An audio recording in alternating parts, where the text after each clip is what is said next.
So hi everyone, really happy that you're joining the third episode of my free mini talks on HSP empowerment. And my name is Berlage-Buccellati, and I'm a coach for highly sensitive people, high potential people, and change makers. And whoever wants to know more about myself, please go back to the first episode where I talk about myself, but I'd rather do something else now with whoever is participating. So let's dive in.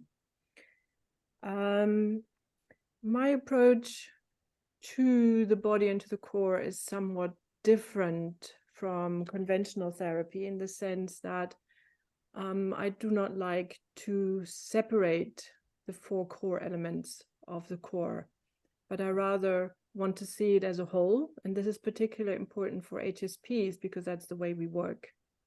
Yeah, we might think that we are on the mental level or the mental core most of the time, but our body certainly tells us a different story. So we are wired to work with all four levels simultaneously. And I will explain that later on. And sometimes for coaching or for, if I support somebody, it's important to sort of isolate one of the core levels in order to get clarity on it or see which one has priority and which one needs to be nurtured and integrated. But we'll get to that. For the moment, I would really like to do an exercise with you. And that is about alignment and about presence. And it's a very simple exercise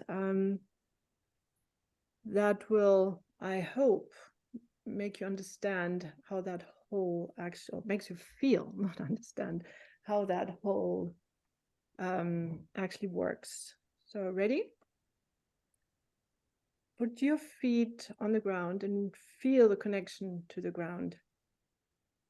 And some of you might already know this exercise, but I will add something to it. Feel your sits bones and then come into some sort of alignment where you would usually go, just for the moment.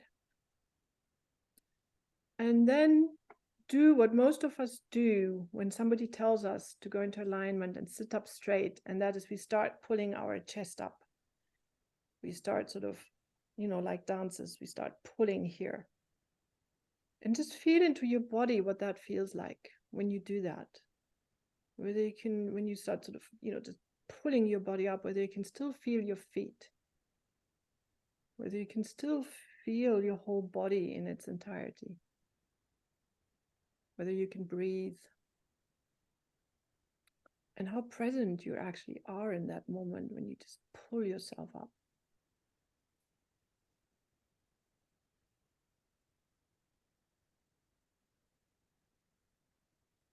And then I would like you to come back and do it differently this time. Just locate where your belly button is. And then have the feeling that you're extending upwards and downwards at the same time from the belly button, as if you were just elongating. Still feeling your feet on the floor. And getting the length from actually just from the midline of your body, lifting up and extending downwards at the same time.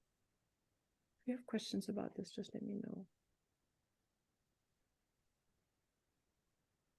And then check whether you're able to breathe, whether that is different from the way before, whether you actually have a feeling of peace, of being connected from your feet to your head.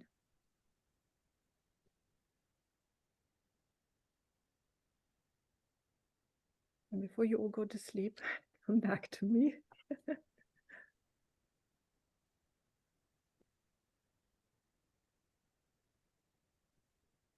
And let's have just a few minutes of feedback, everyone, if you like. If you felt it, whether you felt a difference, and if you did, what that was like.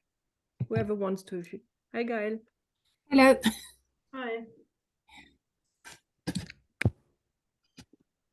We just did an exercise, Gail. So.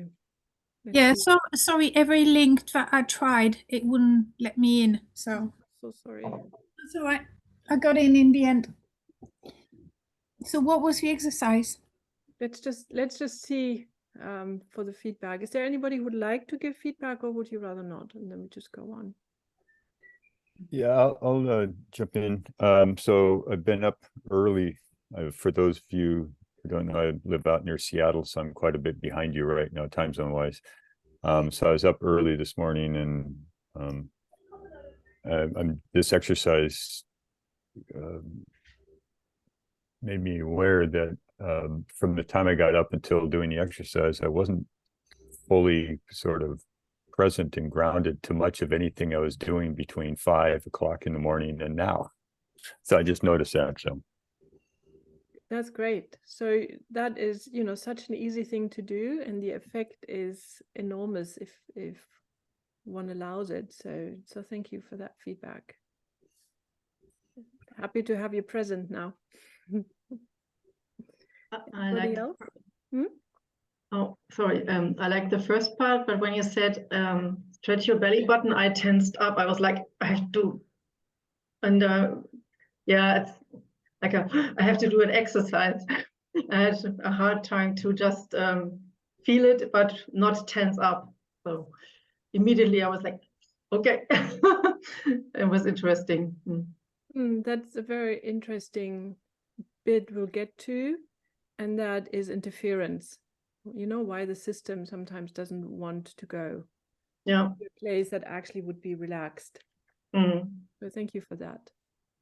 Anybody else? Okay. So I've had a huge difference actually. So when I just tried to open my chest or to be present in my chest, it was totally fine with me. But when I tried to do it, to have the center from the belly button, it's more stable, and in the same time it's more flexible. So that was very interesting. Yeah, thank you for that. That is one very important aspect, is that when you elongate because you don't tense up, you can actually go everywhere. You could potentially go everywhere, and that is part of being, you know, present, and that is being able to move, think, and feel, and be there from your center. So thanks very much, and we're just going to dive into the presentation now, if I can get that organized. Let's see. Come on, please do it.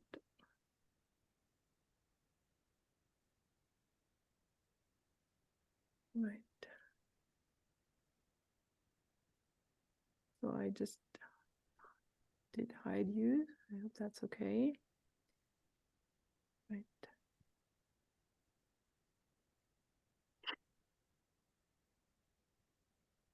So can you all see this? Great.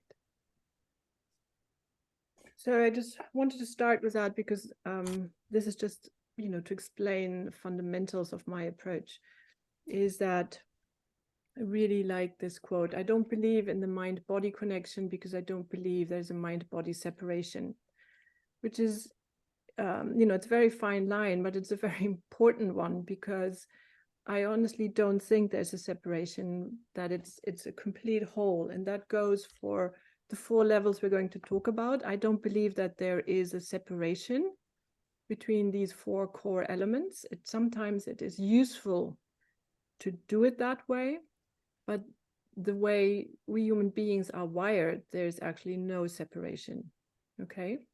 And that's why we shouldn't talk about, and the connection always implies that there is some sort of separation, okay? And if you look at the picture on the right side, that sort of also explains how complex I think our human system actually is. There are many parts to it, so please forgive me if I'm going to reduce it to a few things for this talk.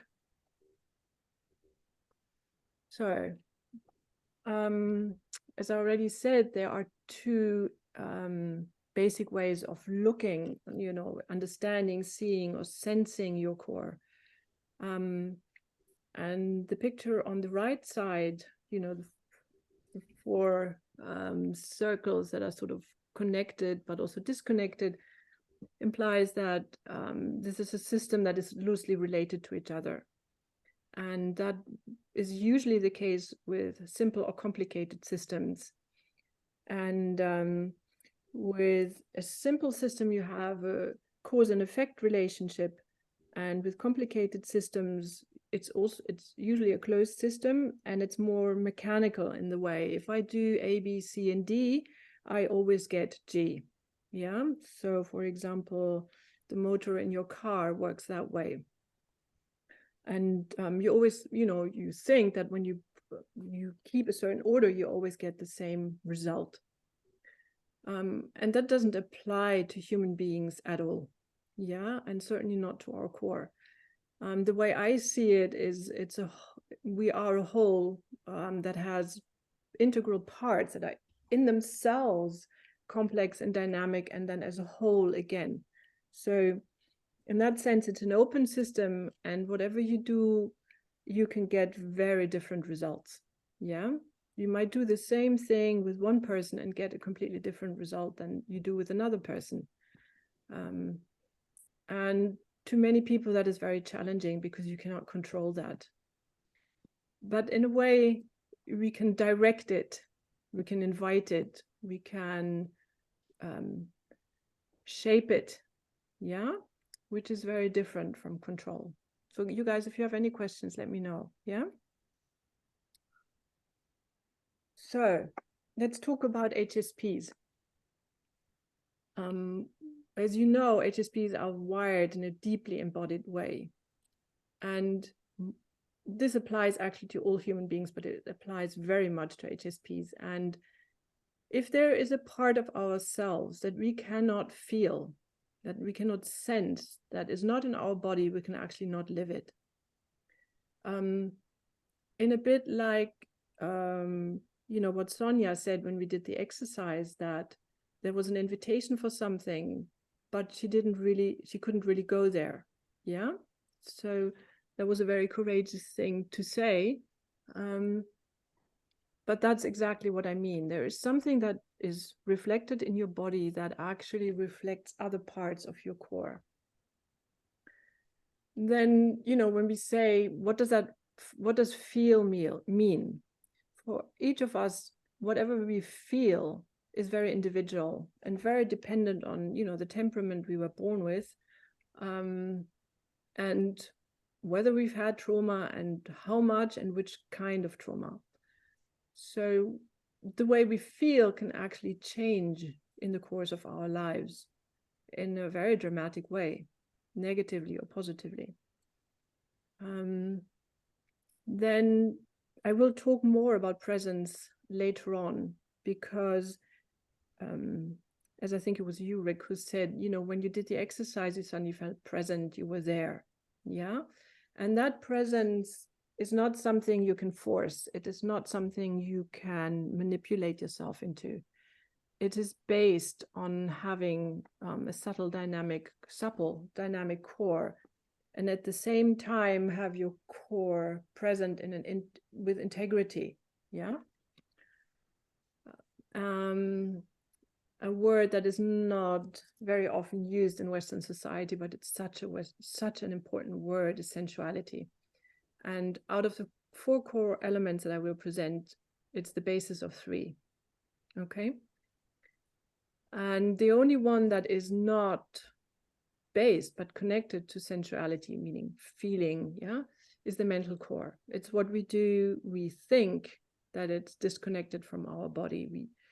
We trick ourselves into believing that it has it can be separate from the body. And for HSPs, that is very actually almost dangerous thing to do, even though we all do it, having been socialized in Western society, because it means that we distance ourselves from our antenna, we distance ourselves from our vehicle, what is central to the way we are wired. And yeah, the last point I already said, a few times. So, right. So it feels really odd not being able to see anybody. So you guys give me some feedback when you look at this part, you know, this whatever it is in English. So, oops, sorry. Can you hear me? Yep. Yeah. Yeah. Good, thank you. So the physical core, the mental core, the emotional core, and the energetic core are four parts of our system that I identified. I'm sure we could come up with more, but I think these are the basic ones. And each of that, your physical core is also your physical identity. So the shape that your physical core is in, whether it is strong or weak, or it is somehow deteriorated, that will also show in the way you feel about your body and the way people see you, yeah, your physical identity. And the same goes for the mental core, the emotional core, and the energetic core. And there are four different identities that we need to merge into a whole. Yeah, I'm sure you've met people that define themselves mostly from their physical identity. Yeah, they come into the room and their body just takes enormous amounts of space. But when you try to talk to them, many times it's not so satisfactory. Yeah, or other people that are highly emotional, but at the same time physically not really present. Okay, or somebody who will talk to you, but you get this sort of eerie feeling that there is an emotional identity there that they'd rather not talk about. Yeah, so these are the kinds of things that I want to present here. And underneath all of them, you can see some, you know, words that are relevant to this core level. I'm not sure it would be a good idea to go through all of that. Do you have any questions about that? Is there anything you would like to address? Jolie, the comment you just made about merging the four identities, I'm assuming you're going to provide some perspective orientation guidance on that work. Okay. Okay. So let me just go through this. For example, let's take the psoas, okay? The psoas is a really big muscle in your body, which obviously belongs, you know, to your physicality, so it belongs to the physical core. However, it's called the muscle of the soul. Why is it called that? It's called that because it actually stores trauma. It stores your life history. Yeah, all your muscles do, but the psoas does particularly so. So it also reflects what you think about the world, you know, what your assumptions are, what your belief system is. It also stores your fears, and will the condition that your psoas is in will also show how emotionally flexible or resilient you actually are, and it will show in the way you move. Okay. And the same goes for the energetic core. I'll talk about that in a moment, because the energetic core is a level that most people don't address. So let's go on. So just for a moment, let's talk about the energetic core. It just assumes that we are energy beings, that we are electromagnetic beings, and that we have an energy field inside our bodies and outside of our bodies. And this energy field contains information on our emotional, mental, and physical condition. And it's actually the field where HSPs pick up a lot of their information that they sort of seem to gather out of nowhere. It's that part of us where we actually identify unsaid things that are just sort of in the ether.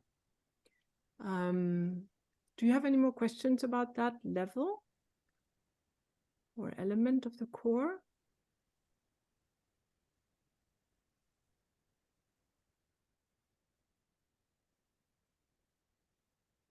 No, okay.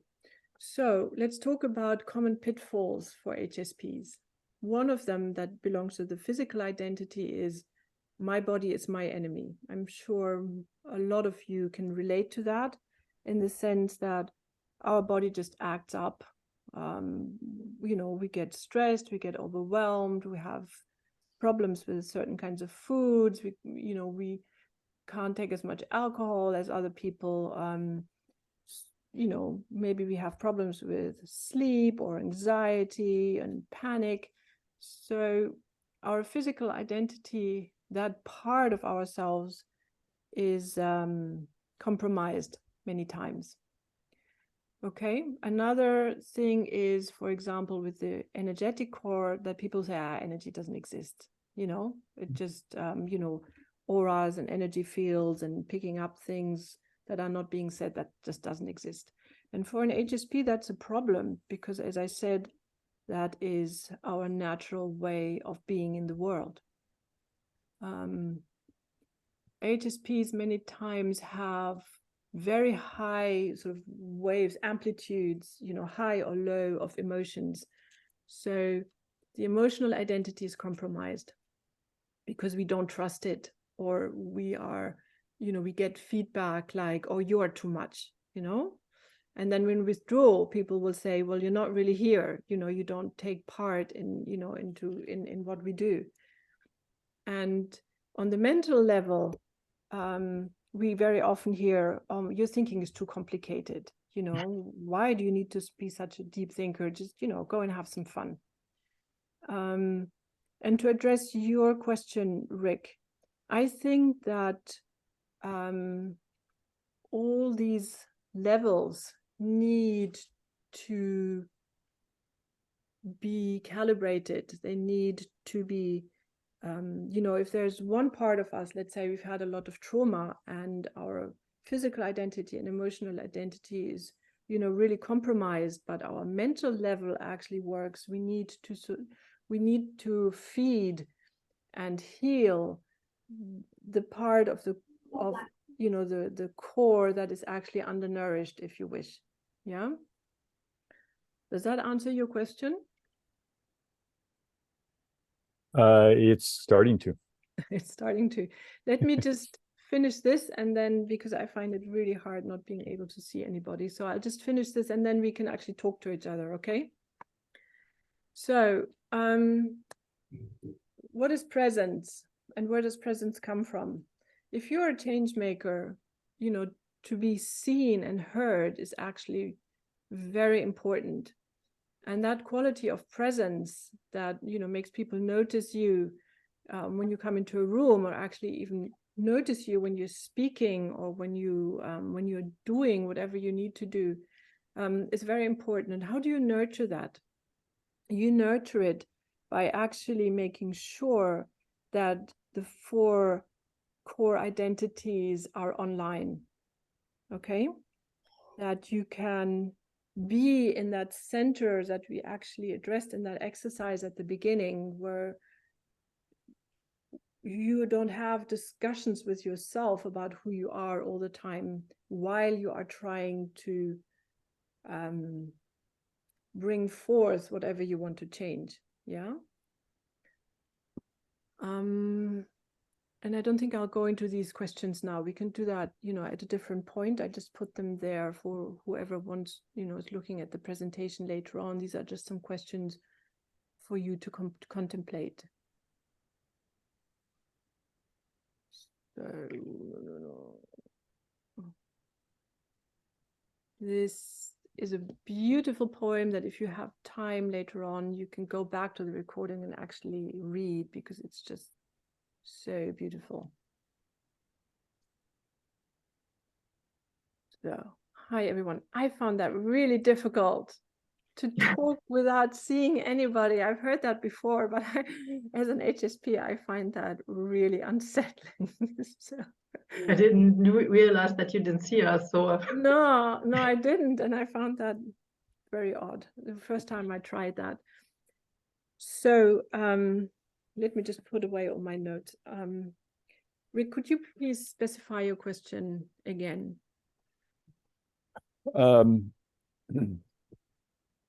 Maybe the basis of my question is better than specifying it, more useful. So I don't know very much about all of this other than what you and I have exchanged over time. So this is a deeper dive into it than what I've been experienced to. Mhm. And so what I'm is in the back of my mind as you're going through this is, what's the design of a useful practice to develop this? You know, and Right. that may be something that needs to be unfolded over time, but that's just a kind of a perspective and orientation that I'm thinking about, because it's all logical, but it's not readily available. And so my sense is to close that gap between what I know and what I can do is some kind of practice that builds that capacity. So that's what I'm speaking to. Right. Most coaches and therapists I know don't work that way. And since that is so much part of my work to address and actually first see which part of which core level is actually the one that is most damaged is the wrong word, but needs most attention for the problem that my client has. And most other coaches that I know will either work on the mental level or on the emotional level. Yeah, on the mental level, they will go, okay, let's go and, you know, come up with a chart and reframe your thinking and just reorganize your life. Okay. Which, in my experience, leaves many people with all kinds of, but I have emotional issues, or my body acts up. And even if I do change my schedule and I reorganize things, that doesn't change. Yeah, or it changes for 3 days, but then it doesn't. Other people come with highly problematic emotional issues. So you need to settle that part of the system, of that core, with a certain approach that is suited to that core.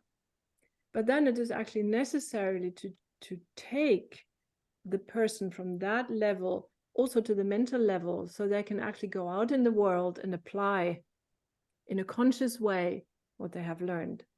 Yeah.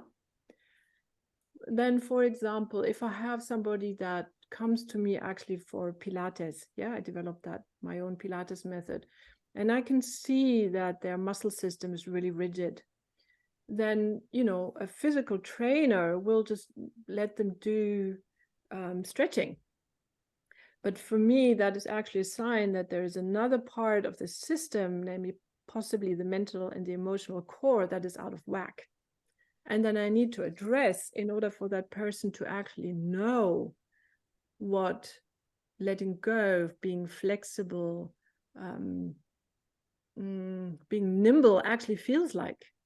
Because otherwise the person will always return to that stiffness in the body by default, because that is what the emotion dictates, the emotional core dictates. Yeah, because that's the safe place. And with the energetic system, it is the same. I mean, so many HSPs are not aware of that core, meaning they don't really understand how they function and what that antenna is actually picking up. They don't understand that part of their sensitivity. And once they understand that, they can actually get out of overwhelm, because they can set or keep or build a boundary, or they can, in certain situations, understand, oh, I'm picking this up via energy, and then learn tools how to, I don't know if manipulate's the right word for it, but sort of actually understand what's going on and then decide whether you allow that energy in or not. Yeah. And many times emotional issues for HSPs actually come from the energetic level. But if the understanding of that part of the complete core is not there, you can't fix it.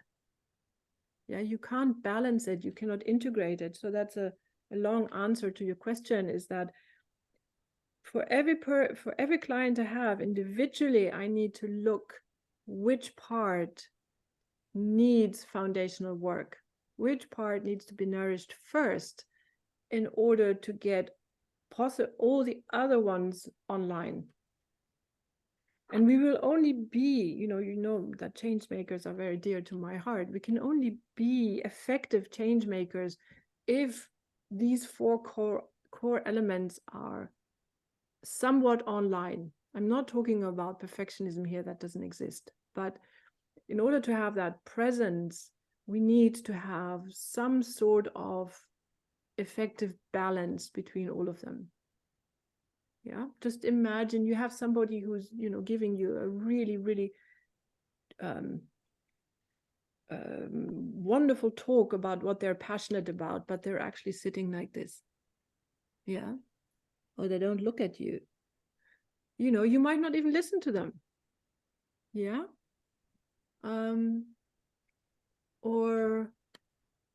Yeah, I mean, take your pick. We can build all kinds of scenarios along those lines. Right. I'll stop talking now so you can ask questions.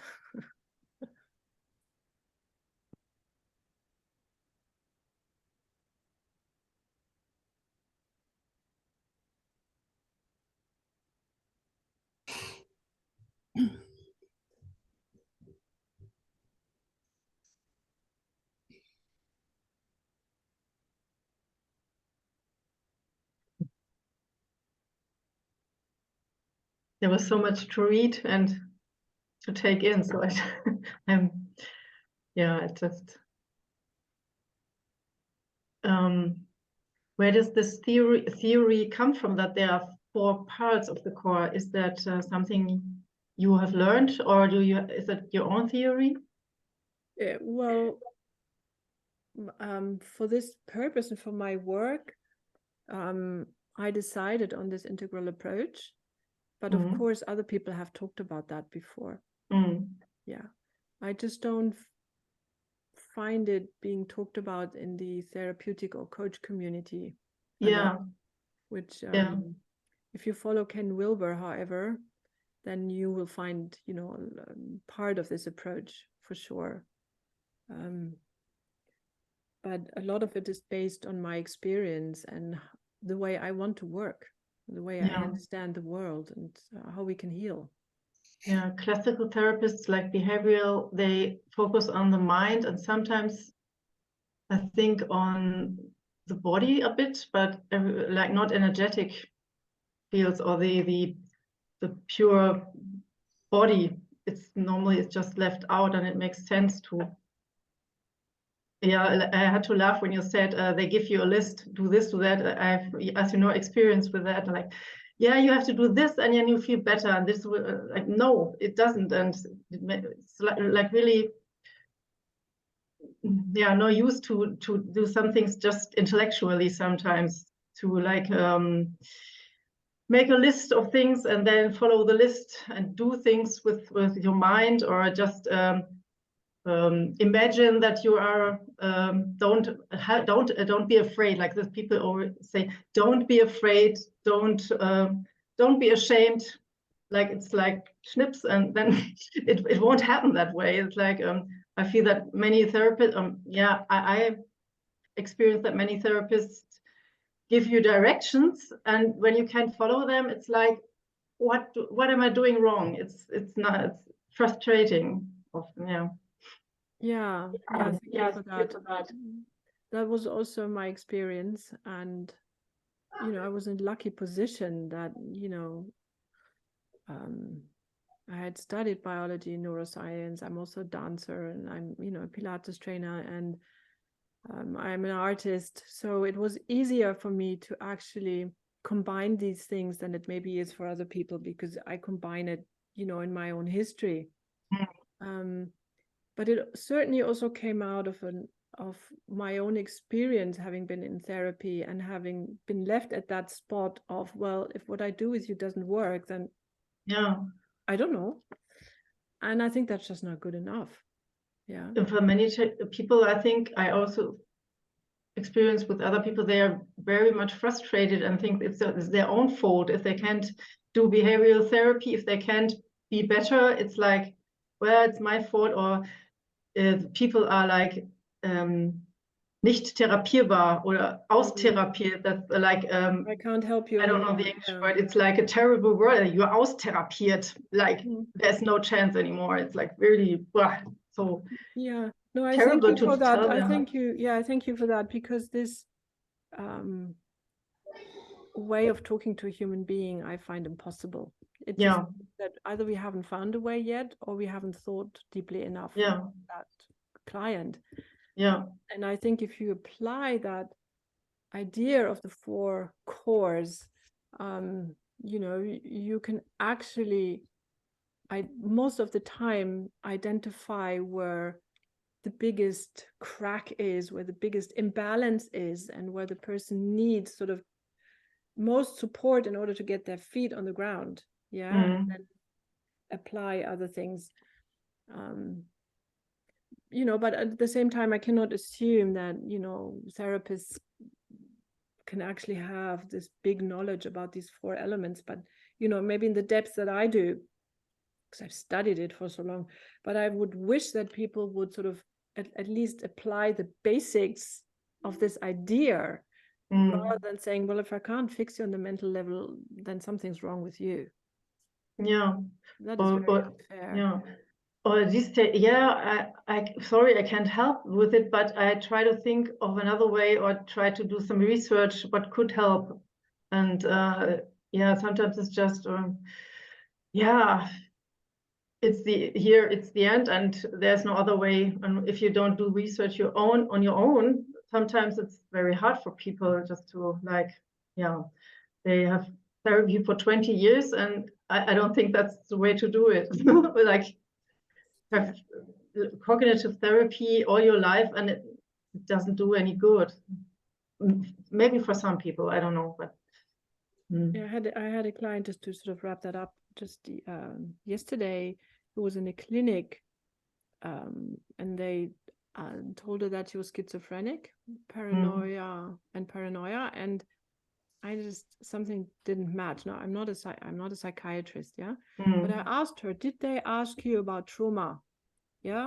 Trauma would be usually the physical core, and the emotional core for sure, and sometimes the energetic core, which, you know, it whacks 3 of your cores out of order. And I asked her, you know, she was there for 2 months, I think. Did they ask you about trauma? And she said no. Okay. And the reason why they said that she was schizophrenic is because she doesn't feel very much, which is a typical sign of trauma. Disassociation. And I was like, you know, she might have that condition, she might not. But that question is not even asked. On that basis of the system I just presented, I just cannot understand. I just can't. So, anyone else before I talk myself in a rage about the system? Now, can I just, if I'm confused, from the talk we had last time, we had, you know, the HSP spectrum with the different categories, and now we've gone on to the core. And sorry, I don't understand. But kind of threw me, and I don't know whether it's because I arrived late because I couldn't log on, or just because for me that theory is okay. What do we do with this? Where do we take this? Because you as a practitioner is one thing. Us as a HSP, what do we do with it? Very good question. So the spectrum, you know, is a completely different subject. However, and not everyone here heard that talk. So let's assume you are an HSP who is also a high potential individual, okay?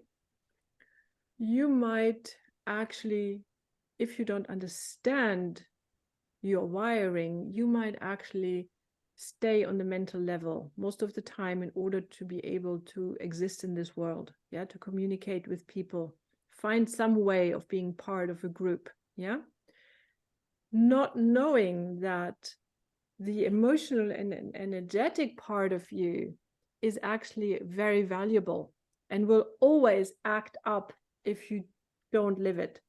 Also, your body, you know, might act up if you define yourself through your high potential. Let's say it's an intellectual high potential, yeah.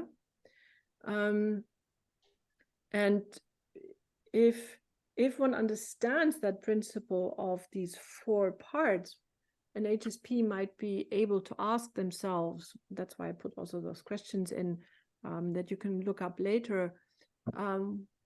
Well, if my body is acting up so much, or I have problems, you know, having emotional contact to people, but I now understand that I have these 4 parts, let me go and look for support, yeah, or let me understand how I can nurture that part of me in order to function better, yeah. So that's the idea. Or if you're a highly sensitive person who's, you know, also very empathic, yeah, which, like we've talked about, not everybody is, you might have to address the energetic core a lot more than somebody who is on another part of that spectrum. And if you understand that, if you understand where you are on the spectrum and you understand the principle of the 4 cores, you already have a lot of tools to help yourself to actually, you know, I hope it will guide people, you know, to find maybe the right kind of therapist, or to ask themselves the right kind of questions about themselves and about their lives and about where they want to go. Does that answer the question? I think it all stems from, if this is fairly new, and the books I read about HSPs are one thing, and they always talk about the same things. They talk about the sensitivity and, you know, how to kind of self-diagnose yourself and that kind of thing. What you're talking about is on a completely different level. It's like way, way higher, which is probably why I'm lost a bit.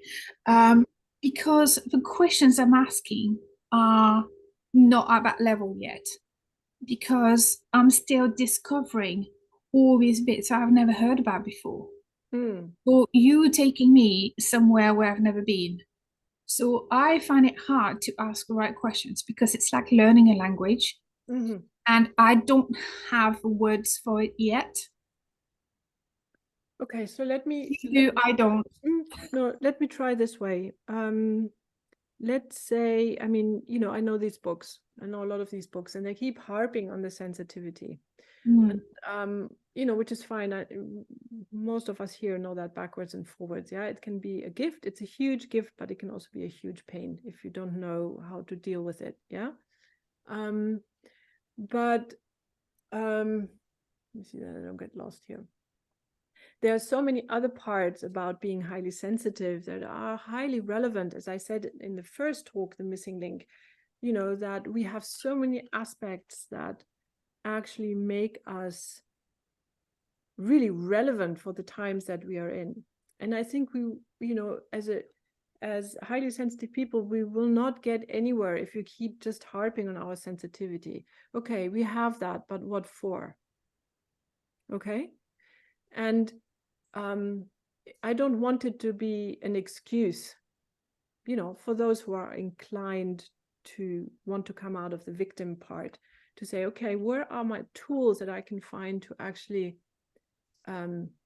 bring what I believe about this world? Because that aspect of change maker, of visionary, of seeing where the problems in the world are, seeing where the problems in the group are, picking up that sort of weak signals from my surroundings, can be, and I think should be, channeled into something that contributes to our society. But we can only do that if we heal. Yeah, and maybe that's why I'm trying to bring it to another level and say, you know, wanting to find tools that will actually really support and really help from the ground up, rather than just sort of putting a small plaster on something and saying it'll work. Yeah. Yeah. So that's why I have this system that I wanted to present through these 3 talks. And I'm, you know, thank you for the question, because I didn't realize it was, you know, maybe. Okay, it's because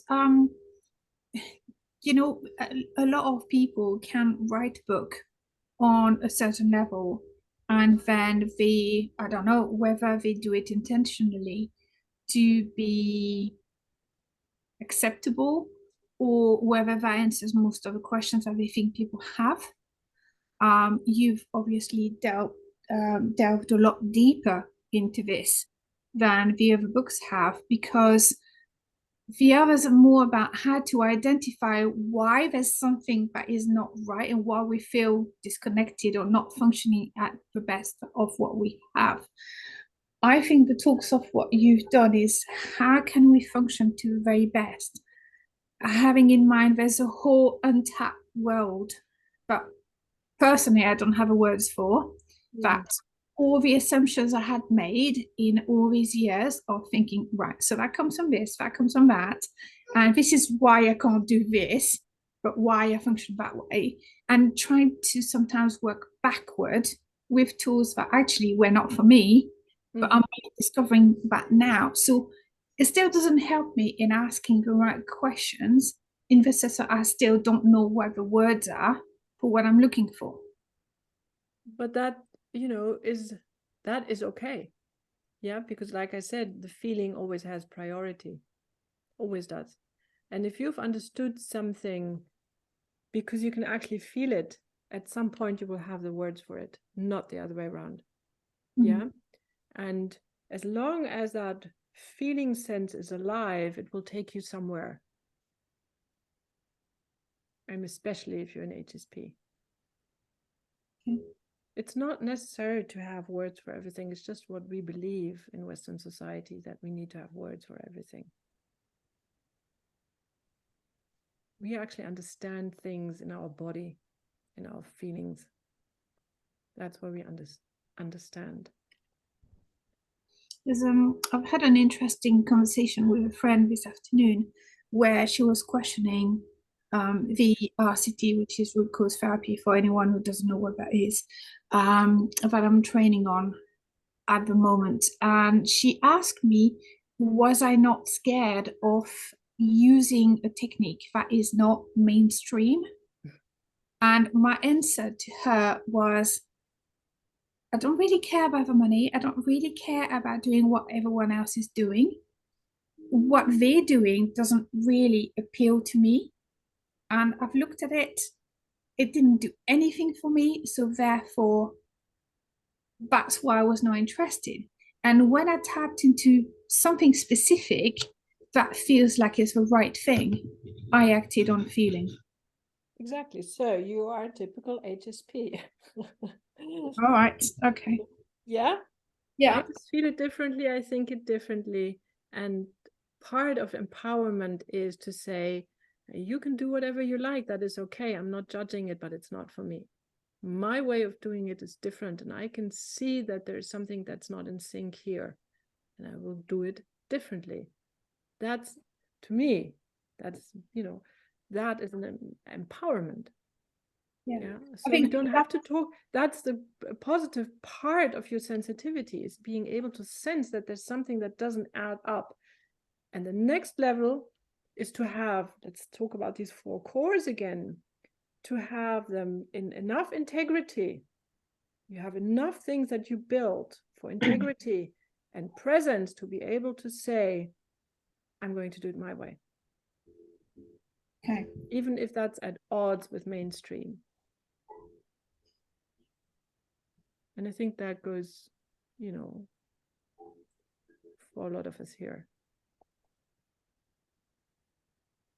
Okay. Great That questions. works. Great questions. You're really, really challenging me to Sorry. things into words. Well, I know, and it's not in German, so it's more difficult, but no, you're doing brilliantly. Thank you. You're welcome. No. Okay. Any other challenges or questions?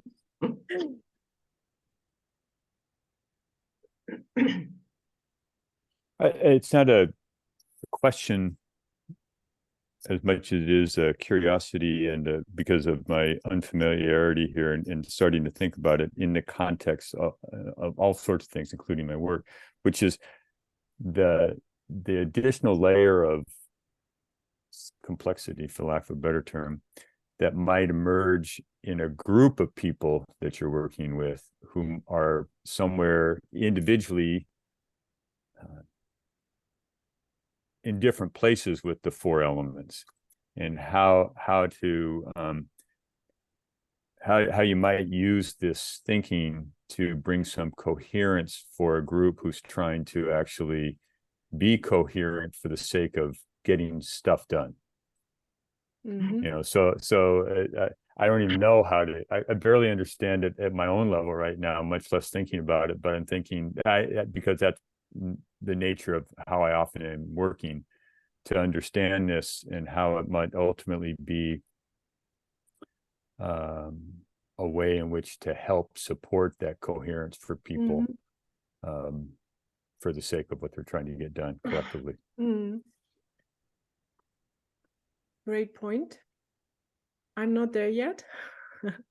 I'm thinking. Yeah, that's I've good. been thinking about how to do that. And I've just started working, you know, with that HSP group.